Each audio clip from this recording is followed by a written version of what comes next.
रांची रे चतुर्थ टेस्ट जितिला भारत कब्जा कला सीरीज। इंग्लैंड विपक्ष चतुर्थ टेस्ट मैच रे भारतर रोमांचकर विजय होईची। इंग्लैंड दल को 5 विकेट रे मात देईची भारतीय दल। 5 टिकिया सीरीज रे गोटे मैच बाकी थाई 3-1 रे आगुआ रही भारत। चतुर्थ टेस्ट रे द्वितीय इनिंग्स रे भारतीय स्पिनर माने कमाल करथिले।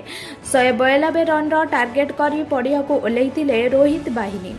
सोमवार खेल आरंभरू अधिनायक रोहित शर्मा अर्धशतक करी आउट होइथिले। एहा परे नियमित व्यवधान रे विकेट हराइबा परे सुमन गिल ध्रुव जुरेल दमदार इनिंग्स खेलिथिले।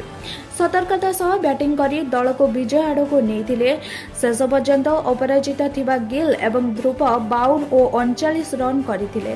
5 मैच विशिष्ट सीरीज रो प्रथम मैच रे भारत पराजित होइथिबा बेले परवर्ती 3टी मैच रे हैट्रिक विजय सह रोहित बाहिनी सीरीज हातेइछि। एहिपरि दमदार खबर गुड़िक देखिबा पई आम चैनल टी को सब्सक्राइब करंतु।